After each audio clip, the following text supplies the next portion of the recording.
This event is organized by the Graduate Institute of International Development Studies in Geneva in collaboration with the United States Mission to the United Nations in Geneva. My name is Mohammad-Mahmoud with Mohamedou. I'm a professor of international history and politics here at the Graduate Institute, and I will have the pleasure of co-chairing this event with my colleague, Professor Davide Rodogno. My name is Davide Rodogno, and I'll be co-chairing this event. This webinar will last 1 hour. It will be divided in 2 parts. We will start with opening remarks by Desirée Cormier Smith. She's Senior Advisor in the Bureau of International Organization Affairs at the US Department of State. Following Ms. Smith's opening remarks, we will turn our panel discussion with 3 guests, Gay McDougall, Opal Tometi, and Eric Ward, whom we will be introduced later on, and each will make introductory remarks for some 5 minutes, followed by exchanges. We will take a few questions at the end of this session. So let us now start by taking the opening remarks of Ms. Desirée Cormier Smith of the US State Department. Previously, Ms. Smith was Senior Policy Advisor for Africa, Europe, and Eurasia at the Open Society Foundations. She was also honored by the New America Foundation as a 2020 American National Security and Foreign Policy Next Generation Leader.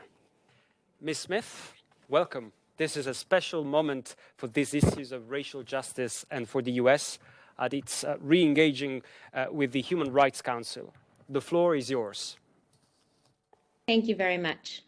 I'd like to begin by thanking the Graduate Institute Geneva for hosting today's discussion. Your reputation for excellence is well known, and it's wonderful to partner with you on such an important and timely as well to the 3 distinguished panelists who have joined us. It's an honor to have each of you here to share your thoughts, experiences, and observations at such a pivotal moment in our history. You all are a continuation of the legacy started by the likes of Frederick Douglass and Dr. Martin Luther King Jr., of Black American activists and members of civil society who have constantly pushed us to live up to the ideals our country was founded upon, that all people are created equal and deserve equal protection under the law. On a personal note, as a Black woman, I would like to take a moment to thank each of you for your tireless advocacy to create a society that is more just, safe, and equitable for every human being, regardless of their race. I'd like to start off by saying that we are appalled and saddened by the recent shootings and death of 8 people in the Atlanta area and extend our deepest condolences to the families and friends of the victims. While I will not speculate on the motives and leave the investigations to the appropriate authorities, media reports state that many of the victims were of Asian descent, and the majority were Asian women. Sadly, we are well aware that over the past year, there have been numerous acts of violence and hate crimes in the United States directed against individuals of Asian descent. We have strongly condemned those acts and made clear that racism, racially motivated attacks, and hatred will not be tolerated in America. As President Biden put it, it is unacceptable that any person of Asian descent is, quote, forced to live in fear for their lives just walking down the streets in America, unquote, and unequivocally said that it's wrong, it's un-American, and it must stop. This program takes place at the dawn of a new era of American policy, both foreign and domestic. There have been seismic shifts in recent months after Americans exercised their right to vote in record numbers in last year's election, despite a deadly pandemic and often against significant efforts to suppress their voices. Americans chose a new path forward, and with it, a new way of looking at the systemic problems that confront our society, how we structure our relations with other nations in an increasingly fractured world, and our government's role in addressing the challenges we face. America is a dynamic and vibrant democracy that has, in more recent times, revealed some of its imperfections. We are a driven nation bursting with enterprise, technology, culture, and diversity. Historically, we have also been seen as a bulwark against oppression and authoritarianism as we stood by our allies and partners to defend the liberty and freedoms that are so much a part of our collective psyche as Americans. The world has watched us closely as we have grappled openly with struggles of pain, oppression, and the reconciliation needed in order to overcome them. Americans continue to fight against racism and discrimination through civic, legislative, and judicial mechanisms, watched and reported on by a free and open press, and bolstered by a vibrant and independent civil society. Confronting systemic racism is a battle, often arduous, ugly, and difficult, but a necessary one, as it is for the soul of what a nation stands for, how it sees itself, and how it is viewed by the world. And what a government does or doesn't do reflects its values and its standing both at home and abroad. On the very same day that President Biden was sworn in, he issued an executive order on advancing racial equity and support for underserved communities through the federal government, noting that equal opportunity is the bedrock of American democracy, and our diversity is one of our country's greatest strengths. Within a week of taking office, President Biden also issued an executive order condemning and combating racism, xenophobia, and intolerance against Asian American and Pacific Islanders in the United States, because advancing inclusion and belonging for people of all races, national origins, and ethnicities is critical to guaranteeing the safety and security of the American people. These are important steps in the right direction, followed by many others in the days since, that acknowledge the problem of systemic racism and made clear that the weight and resources of the U.S. government would be used to affirmatively advance equity, civil rights, racial justice, and equal opportunity for all. Even this week in Geneva, we see this renewed commitment on display during the adoption of our Universal Periodic Review and our soon-to-be-delivered Joint Statement on Racism. American leadership on human rights must begin at home in order to be credible abroad. Our commitment must be reflected in our diplomatic practices, in the ways we engage with our neighbors, and in our commitment to care for the most vulnerable among us. We must honestly account for our past and how it continues to affect our present, while simultaneously working together to improve our collective futures. For we cannot solve a problem without first honestly confronting it, no matter how ugly or uncomfortable it may be. We approach that task with humility and determination. As President Biden has said, we have never fully lived up to the founding principles of this nation, to state the obvious, that all people are created equal and have a right to be treated equally throughout their lives. And it's time to act now, not only because it's the right thing to do, but because if we do, we'll all be better off for it. Today's conversation is a part of that process of trying to more fully live up to our ideals as the United States re-engages with the Human Rights Council. As Secretary Blinken stated last month when he announced that we would seek election to the Council, any pledge to fight for human rights around the world must begin with a pledge for human rights at home. I look forward to listening and learning with the many others who have taken the time to join us today, and I hope the conversation ahead will be compelling for everyone here. Thank you again. Thank you very much, Ms. Smith. Thank you for your opening remarks and for helping us frame this important conversation. So precisely to help us shed light on this continuing question of the problem of racial justice in the United States and its wider international implications, we now welcome three distinguished speakers. These are Ms. Gay McDougall, who is a senior fellow and distinguished scholar in residence at the Fordham University School of Law, and former vice chair and 2021 candidate to the UN Committee on the Elimination of Racial Discrimination. Ms. Opal Tometi, co-founder of Black Lives Matter and founder of Diaspora Rising, a new media and advocacy hub dedicated to the strengthening of the bonds amongst members of the global Black diaspora. And Mr. Eric Ward, executive director of the Western State Center and senior fellow at the Southern Poverty Law Center and at Race Forward. So, we will start with Ms. Tometi and then move to Ms. Ward and then Ms. McDougall. This conversation takes place as the question of racism has dominated the headlines in recent months. This is, of course, not a new issue, neither in the United States nor in other parts of the world. Racial injustice has unfortunately been consistently present in the history of the USA and in the history of the world. There is, however, for the purposes of this discussion, a moment of urgency as the US, under the new administration, has declared its intention to tackle this issue, and globally, as we see the problem getting more visibility. So precisely to this dual dimension, Ms. Tometi, as I go to you. You are one of the three women co-founders of the Black Lives Matter movement, which we should recall was of course formed in 2013 in the aftermath of the killing of Trayvon Martin, we should also remind ourselves whose killer was acquitted, as it were, raising obvious problems of justice in that case. And one of the influential human rights leaders of our time. The trial, Mr. Mehdi, of the murder of another individual, George Floyd, of course, is on right now in Minneapolis, starting the past couple of days. What are your expectations? Why is this moment so important in and of itself for the issues that we all followed domestically, internationally, but also against the context of and the backdrop of the events of the past few years? How relatedly in your own work do you conceive and think of the trajectory of the BLM movement in the US and internationally? Well, for instance, some of us are imagining the movement becoming a BLM international. Would that be the case? And how could the work of institutions such as the Human Rights Council here in Geneva be engaged with a movement such as the one you started? Mr. Mehdi, the floor is yours, please. Well, thank you. I want to first just say thank you so much for inviting me to speak here and to be in exchange with some of my incredible colleagues and peers that I've worked with over the years. You know, today is a very sobering day, so I just want to say that outright. It's a very sobering day.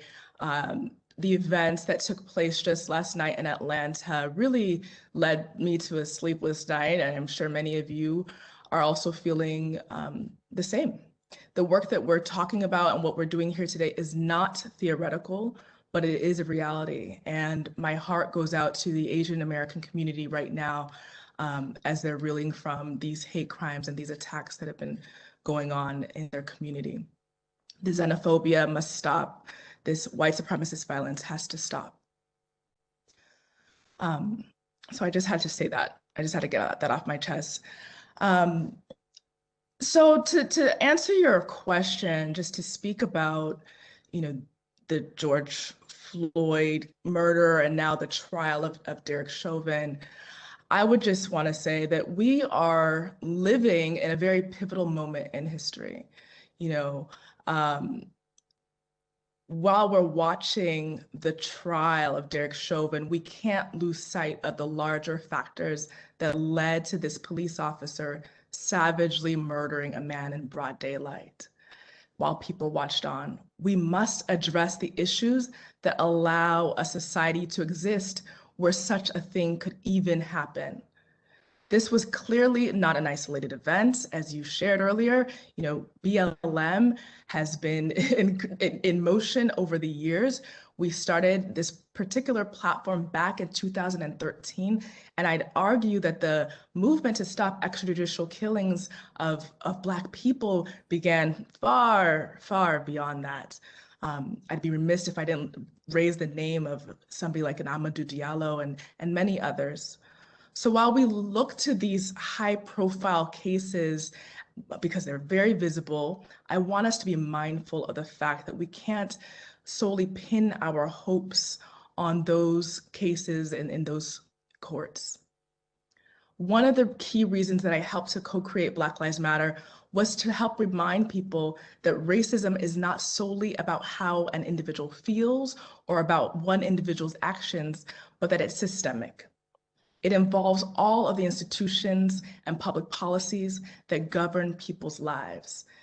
And so today's event, which is under this banner of why racism is a foreign policy issue, is really important. And I'd be remiss if I didn't add that I believe that the Biden administration must move beyond symbolism, to outcomes that materially change the circumstances of Black people in the United States. When the administration has done so, they will have the credibility to call out injustices around the world and promote human rights.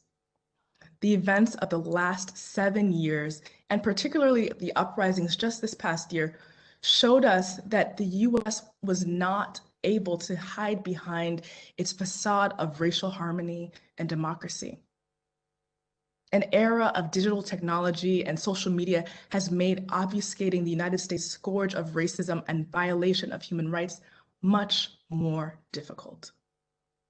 video of George Floyd, Eric Garner, Walter Scott, and accounts of murders of people like our sister, Breonna Taylor, who was asleep in her bed, has exposed the horrors taking place behind the United States cloak of moral authority. As a co-founder of Black Lives Matter, I understand firsthand the incredibly challenging work to hold leadership in the United States accountable for its history of racism and oppression against Black people. And unless the United States intentionally, consistently, and tangibly grapples with institutionalized racism and the devaluing of Black lives within its own borders, it will have only marginal impact on the global stage. Foreign policy is not just about the face a country puts out to the world. It is about projecting what is inside of that country to the world. The United States must ask itself, what images are we projecting? What values are we embodying? What ideals will we continue to codify? And do our actions align with the values we espouse? These, to me, are the core questions that are relevant to us right now. And I will begin to close by just saying nothing was more jarring than the images of the George Floyd makeshift posters that began circulating last year during the protests in places like Ghana.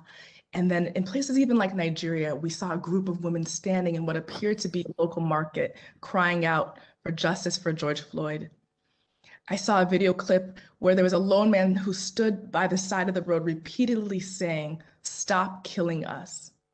These images from the African continent, racked by the effects of colonialism and its own struggles with human rights violations, only underscore how significant it is that its people identified at a visceral level with the cry, "Black Lives Matter," that was emanating from the United States.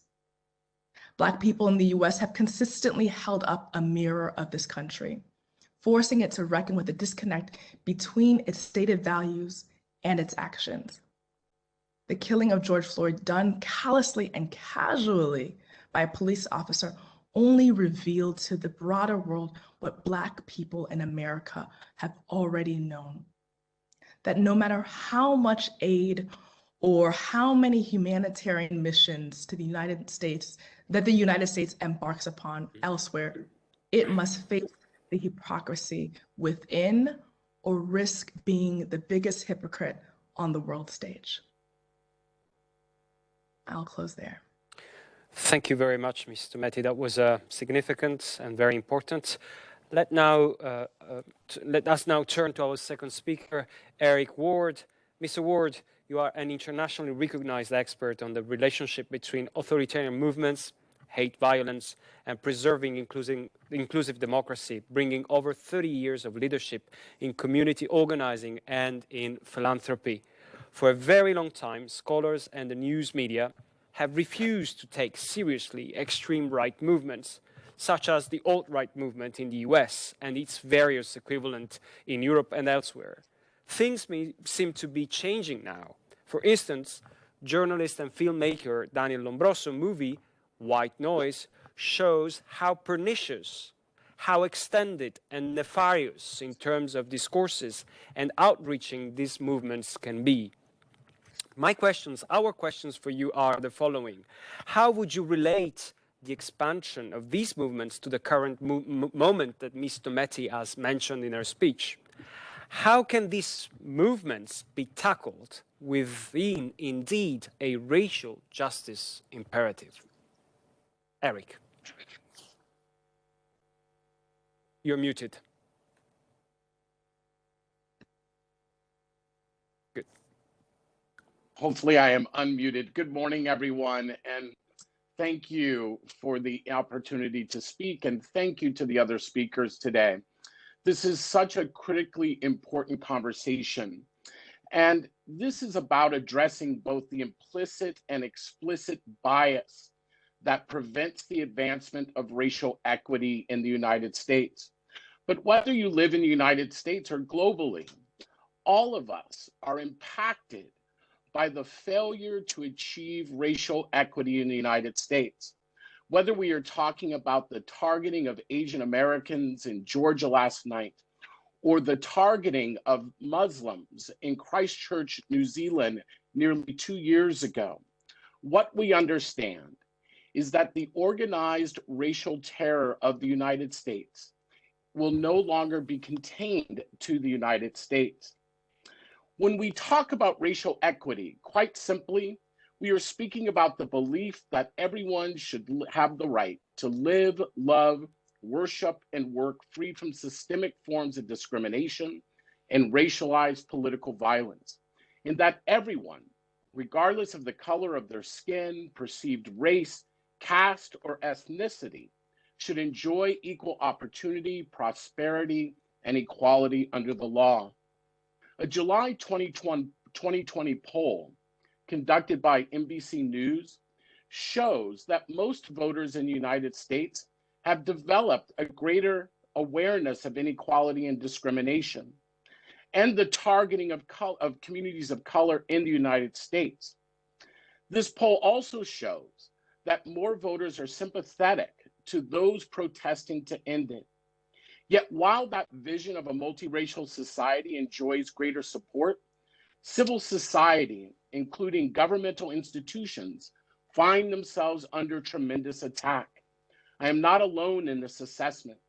74% of American voters now believe that the United States' push towards an inclusive democracy is under threat. I believe that this threat derives from three primary concerns. First is the persistence of racial bias, both conscious and unconscious. The second is the rise of authoritarian ideologies, movements, and governments. And the third is an emerging social movement known as white nationalism.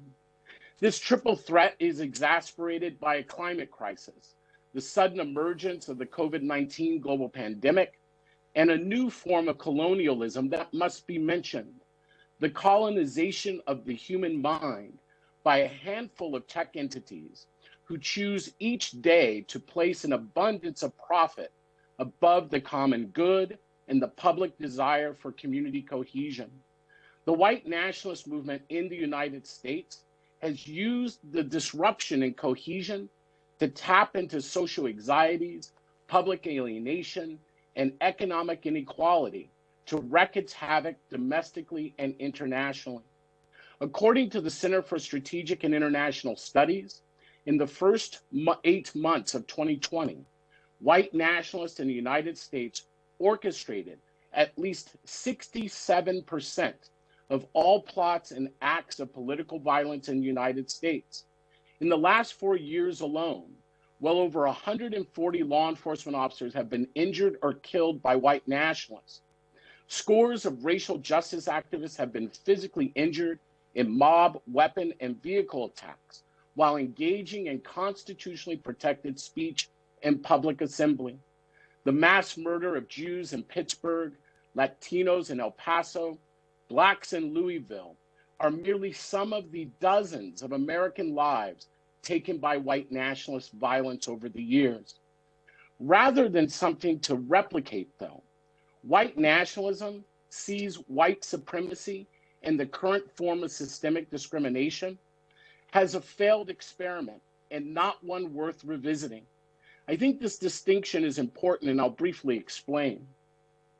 White supremacy, the current form of racial discrimination in the United States, is a system of social control and disparities formed to exploit indigenous populations, Blacks, poor whites, immigrants, and women's sexual reproduction to maintain political, cultural, and economic and social domination. Some examples include the early forms of chattel slavery, the Chinese Exclusion Act of 1882, and Jim Crow.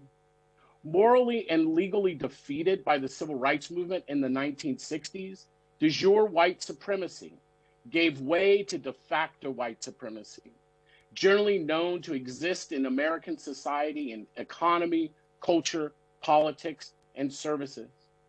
If white supremacy is a system of disparities and bias used to exploit and maintain control, white nationalism seeks the complete removal of Jews and people of color from the United States altogether.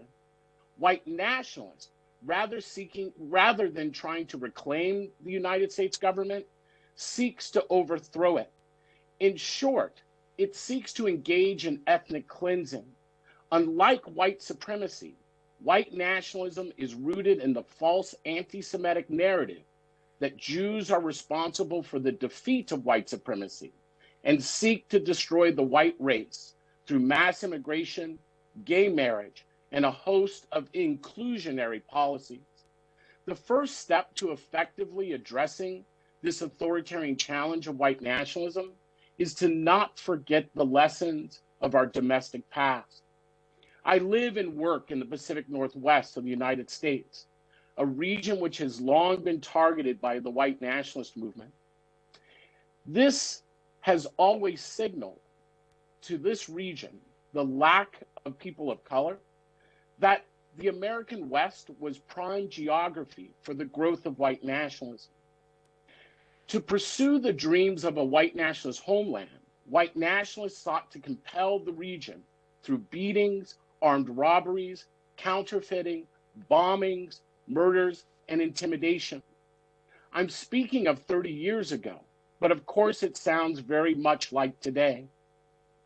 30 years ago, local communities came across state lines together to respond to this surge of hate crimes and white nationalist ideology with robust organizing, locally based task forces that were supported by the plethora of civil society, from governance to nonprofits. Within a decade, the region has successfully curbed the actions and the influence of racial hate groups in the region, at least for a time. And then we all moved on, and here we are again. In the US, the Trump administration did not create this crisis. It merely pulled the thin scab of wounds that have never been healed. One tangible step towards repair is to incorporate these lessons of the past. You see, it is often the cumulative impact of the historical disparities that leave all of us vulnerable to the violence of white nationalism, not just here in the United States, but as we have seen internationally. Specifically, colleagues should consider an annual international audit examining how countries, including the United States, are advancing racial justice relative to the related historical horrors. For example, the ownership and the trafficking of other human beings. Second, the genocide of categories of people. Third, discrimination and violence on the basis of sex and gender. Fourth, discrimination and violence on the basis of race, ethnicity, and caste. And lastly, religious tolerance. It is this type of robust system of monitoring that provides a historical perspective that would serve as an early warning system to countries. We must understand the mistakes of each country that has been made in these categories is a baseline upon which authoritarianism will grow, including in the United States. We must understand that remedial actions must be taken in response to the rise of white nationalism. This is not merely a challenge of criminalizing social movements who seek to engage in political violence and the overthrow of democracy. It is also about removing the underlying oxygen of systemic discrimination that creates disparity in responses by governments and breaks down trust in communities in their relationship with government. When community and the federal government are divided by suspicion, the ability to be a global partner is seriously weakened. At the end of the day, we should understand that white nationalism does not seek to merely put people of color back in the mythological place of the past. It seeks a revolutionary overthrow of the United States government by engaging in political violence. It is a threat that will distract the United States from policies that strengthen global relationship and domestic tranquility. Thank you. Thank you very much, Eric. Thank you for your very important remarks and for reminding us of the breadth and the depth and the continuity of these issues and the interrelatedness, in fact, with the question of democracy and the ethics that preside over these issues. We turn now to our third speaker, Ms. Gay McDougall. And before I ask my question to her, just to remind the audience that they can type up their questions in the chat box, and we will turn to them in a minute after the last set of remarks and some conversation with our guests. Gay, welcome, and it's very nice to have you with us today. You've been instrumental in contributing to this history. We've heard from Opal already and from Eric about the depth and the continuity, but also the struggle. There's a long line in the United States of national figures. Of course, MLK and Malcolm X and Medgar Evers come to mind, but so many other people have contributed at the level of civil society. Your own work has been engaging importantly on the international front. You have crafted human rights legislation for emerging democracies beyond the United States and engaged in such advocacy and litigation and training activities in Asia and Africa and Latin America and Eastern Europe. You successfully lobbied the Congress in 1986 to adopt the Anti-Apartheid Act. And you have now been nominated, as I mentioned, as a candidate for election to the Committee on the Elimination of Racial Discrimination for the 22-26 term.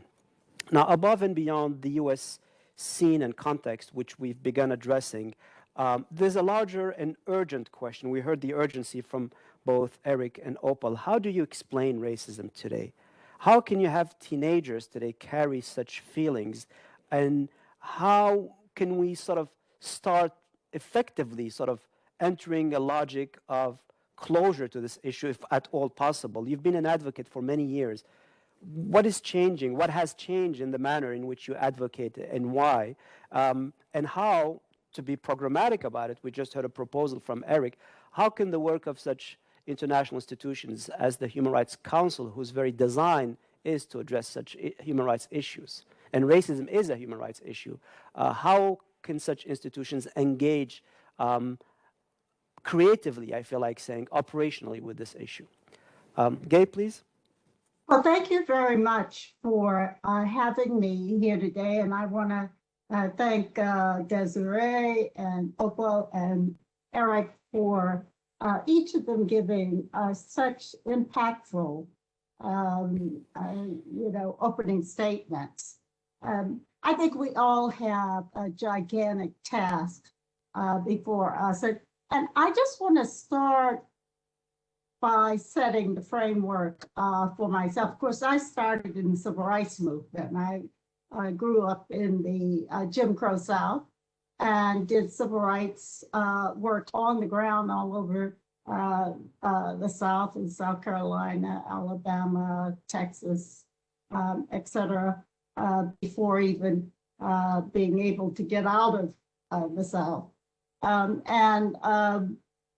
There was a point at which I learned about W.B. Du Bois, who was, as you all know, a very active participant along with other Black leaders in the 1940s in the conferences that framed the United Nations and that formed the United Nations, because he and they believed that the United Nations could be a new forum in which Black Americans who still struggling with structural racism could plead their case, and that the charter would create new and expanded rights for Black Americans. And this idea was one that fueled 50 years of my career. I believed, as W.B. Du Bois believed that ending racism will demand the commitment of the entire world, entire international community of nations in order to do it. Because racism is not simply a scourge in the United States, although it is deep and it is, it is always finding new ways to form and grow. It is part of the tentacles of the international legal and economic order, along with colonialism. And so we all must find a way to make the UN a credible institution that can do what W.B. Du Bois started out thinking it could do. And so that's what I've dedicated much of my career to. But I must say that at this moment in history, I think we all have to say, was he wrong or was he right? And is this institution that we are a part of today up to that task? If not, why not? Now, we come together this month. It's a very important month because the Human Rights Council not only is seeing the reentry of the United States, but it's also taking up the very important issue of the murder of George Floyd. That has been put before it through the work of something like 700 human rights organizations around the world, along with the lead of the Africa Group. The question is the Human Rights Council going to be able to take up this charge and do what it must? I'm asked that constantly by human rights groups, civil rights groups that I have contact with around the U.S. On a daily basis. Are they going to be inhibited by speaking truth to power about what is undoubtedly a major human rights abuse? That is not just the murder of this man, but what the murder of this man represents in terms of the continuing structural racism around the world. And the reason why, so many people flooded out into the streets after his murder, not just in the United States, but around the world, is that it resonated in matters of racism that were being seen in the lives of other countries in Latin America, in Europe, etc. The issue of racism, which I think loomed large on the agenda of the United Nations at the birth of the organization, has been marginalized in the life of the UN. There have been some high points. For me, a high point was the end of apartheid and the important role that was played by the UN. The other high point was the Third World Conference on Racism in Durban. But I think that the reality is that we all must find a way to make this institution do what it must, because we've got to make sure that W.B. Du Bois is right, that through the work of all of the nations of the world, we can find a way to end racial discrimination and to realize that only by ending it can we realize the true benefit that all human beings can make to the global community. Thank you, Gay. was very, very important. Now we will start asking you very short follow-up questions before opening up to the audience. I have a first follow-up question for Opal. Opal, you started by saying the work we're doing, including today, together during this dialogue, is not theoretical, but it is practical. You founded quite recently Diaspora Rising, which is a media and an advocacy hub. Now, my question for you is, why did you decide to go about advocating in this particular way, and is Diaspora Rising the best way to go international with the work that you have been doing so far with Black Lives Matter? Well, thank you so much for that follow-up question and for the opportunity to share a little bit more about the continuation of the work. The reality is that Black Lives Matter has many various kind of tentacles and ways of expressing ourselves, and the work that we're up to is bigger than any one individual organization or any individual or sets of individuals. So it's important that we continue to refine our strategies and approaches to attaining justice. And the fact is that racism is a global phenomenon. Anti-Black racism specifically is a global phenomenon. And it's important that we have additional language, tools, and methods to address the ways in which anti-Black racism is impacting our lives across the board. So just this past year, inspired by the growing movement, I founded Diaspora Rising because I recognize that the global Black diaspora is beginning to recognize the shared struggles that we face. And they were beginning to connect the dots between racism, colonialism, and capitalism. And they were beginning to rise up. And so Diaspora Rising simply really seeks to meet the demands of this moment by working to strengthen those connections, amplify those issues that are happening around the world, educating the diaspora to raise, both their awareness as well as empower our own communities with information to build the systems that we deserve. Systems that fundamentally respect our most basic human rights.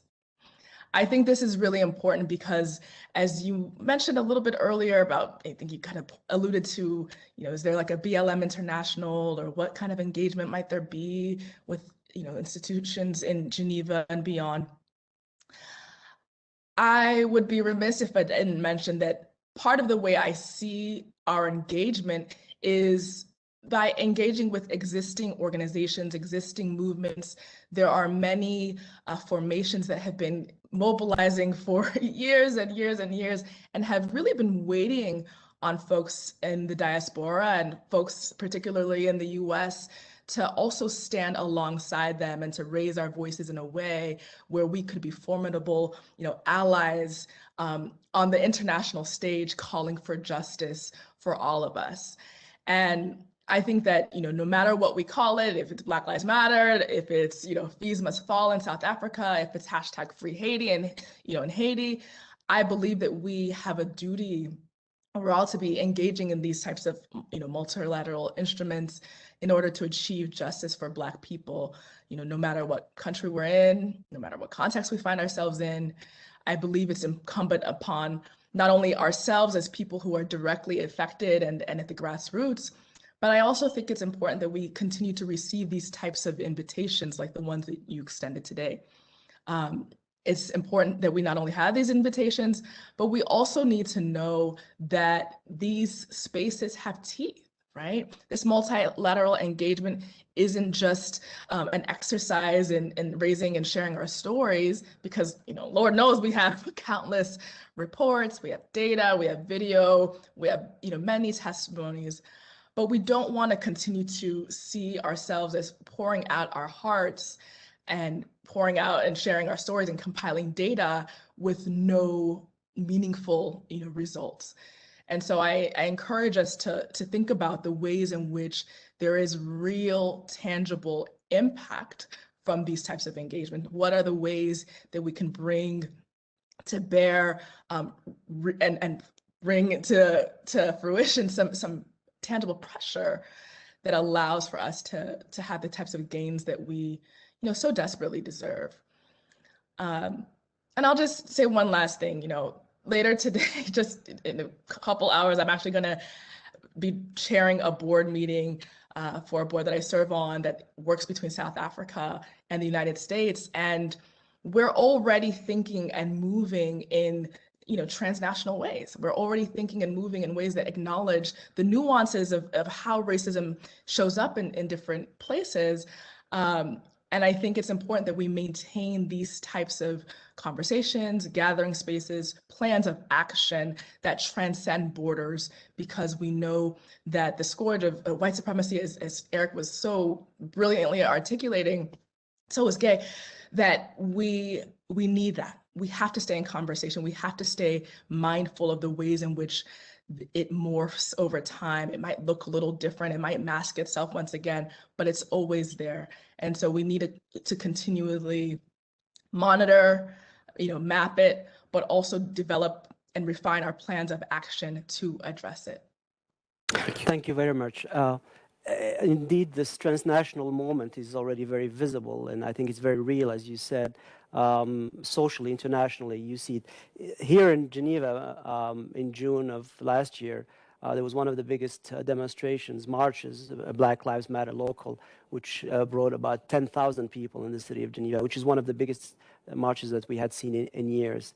I want to turn to Eric and speak to something you brought up very importantly, which is sort of you linked in your comments a dimension which is oftentimes missing in this conversation, Eric, which is the ways these movements, these white supremacy movements, somehow eat away at the very fabric of democracy, therefore sort of gradually leading us into literally authoritarianism in systems that think that they are that would never somehow see the materialization of this. And of course, in history, we see quite the opposite.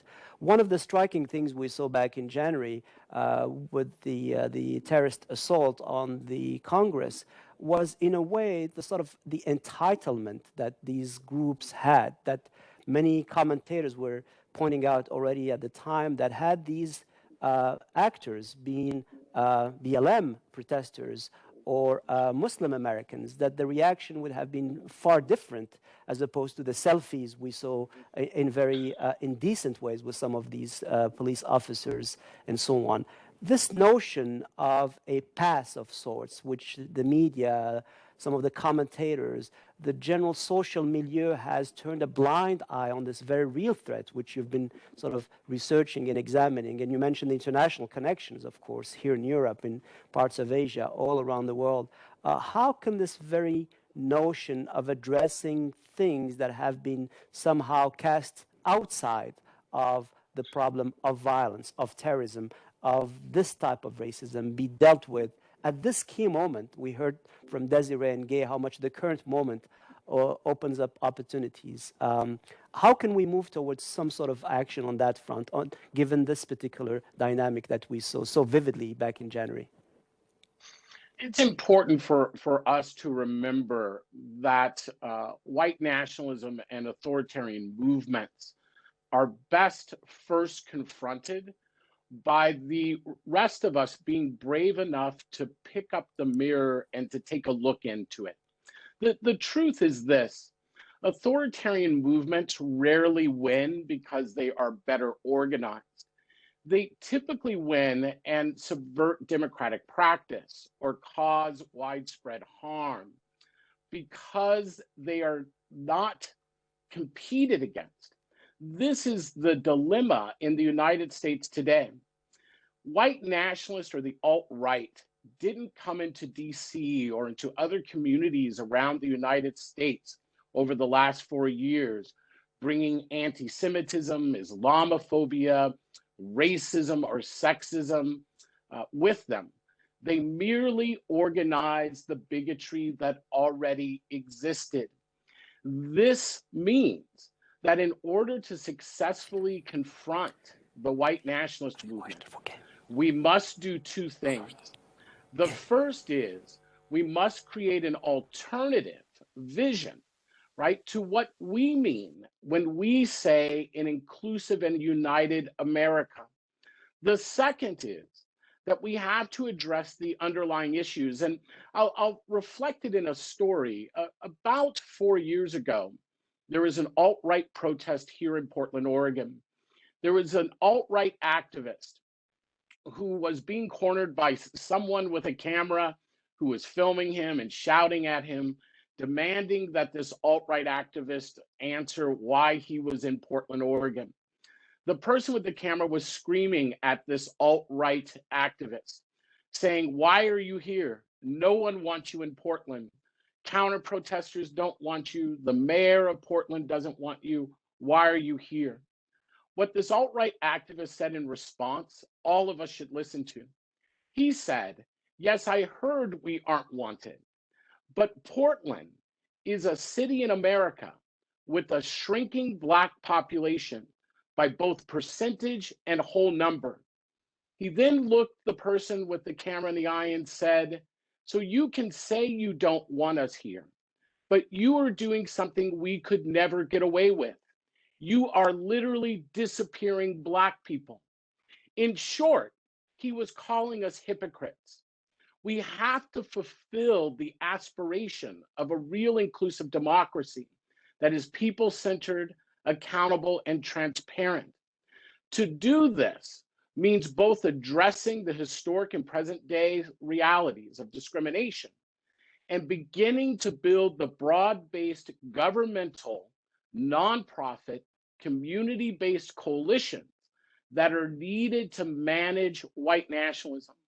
Let us be clear, the inability to address unconscious bias within American society is the greatest national security threat.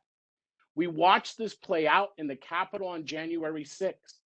Has law enforcement officers allowed people who sought not to dispute just a process, but sought to overthrow the United States, in many cases, to walk into the nation's capital, to corner elected officials, and to threaten them with harm? If this is what law enforcement allows to happen in our nation's capital, imagine the relationship of law enforcement to white nationalist violence in local communities around the country. It is not just a qualitative understanding of the disparities of law enforcement practice in terms of racial justice activists versus those oriented towards racialized political violence. It is also quantitative.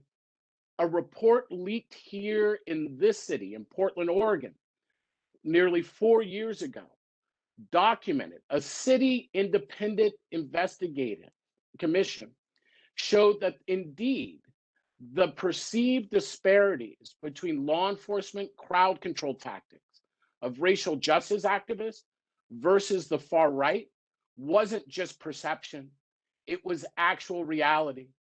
The truth is that poll and study after study has suggested that the relationship between white nationalist movements in the United States and law enforcement is too close to comfort, that it has led many law enforcement agencies to prioritize political ideology over their mission to protect and serve. And all Americans have paid the price. And the democracy known as the United States of America nearly paid the ultimate price on January 6th. Thank you, Eric. I have a final question for Gay. I love the way, Gay, you brought up Du Bois and the way in which you keep up the flame of his belief and modus operandi and the trust in international institutions. I have a simple question for you. If you were elected to the Committee on the Elimination of Racial Discrimination, what will be the first thing that you will do? Well, I didn't know about the first thing, and we don't have a first 100-day kind of tradition assert, but I tell you what, look, we got to find a way to be effective. And we got to find a way to get implementation. Of course, this runs throughout the human rights mechanisms. Is anybody paying attention to us? I'm not sure that we can absolutely say yes. We can, within the treaty bodies, within the special rapporteurs, we put out a lot of good words. And I think we do great at our jobs in terms of that. But in ensuring implementation is not exactly our job. It is really the job of states. And so I turn the question around to governments. Are states doing their jobs? What is it that they're going to do as a Human Rights Council, as a General Assembly, to implement all the good things that we are saying and recommending and trying to see changed in the world? The other thing that I will do, though, is I will try to also put on everybody's plate to remember the words of the Secretary General when he, in his town hall meeting, responding to the Black Lives Matter, movement, finally made recognition of the fact that even within the UN, there is racism, that there is racial discrimination that needs to be rooted out. And it is true that, the UN has its own credibility question to deal with within its ranks. I think it always matters who's at the table. And if the organization internally is made so of staffing that reflects the racism and the exclusionism of its member states, what have we got? We must find a way around that. And to find a way around that is the route to a more effective institution, at least one of the routes. I think we have to press every member state to, first of all, put forward the diversity that is in its country. Let's see it. See that diversity in the delegations that come to present their reports to serve.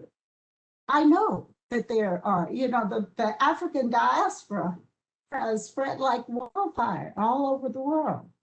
But in the country delegations, as they come to present their reports, we don't see them. Let's see the UN put its might and its commitment behind the decade for African descendants, which has had pitiful little attention or funding thus far, and almost no political backing. Let's see the proper celebration of Durban plus 20 this coming year. Let's see the UN make racism the front agenda item that it should in fact be. Much, Gate. It's very nice to hear reference to Durban, which is completely forgotten, unfortunately, when so much had been tackling these issues. I had the pleasure myself of being there back in September 2001, and I think it's extremely important to see how much we can learn from that. Unfortunately, time is running fast. We're literally beyond time. There was a lot of questions, which in fact all three of you addressed in some of your comments just now, and some of them had been addressed earlier in the commentary by Desiree on the white nationalist movement. We heard from that, Eric and all of you, the Human Rights Council, and what can be done as well. as the U.S. Particular issues that we covered. There was maybe one question I'll just flag. Maybe you can have 1 minute if one of you want to answer to that. While there is no question that the USA needs to walk the talk, is there anything that the country can and should learn from other countries in the area of anti-racism? Any quick thoughts on that comparatively? We've established the fact that racism, of course, remains a huge issue internationally. But in a 1 minute before we close, is there any thoughts that one of you would like to offer? Any one of the four of you, Desiree, you're welcome to come in as well on this.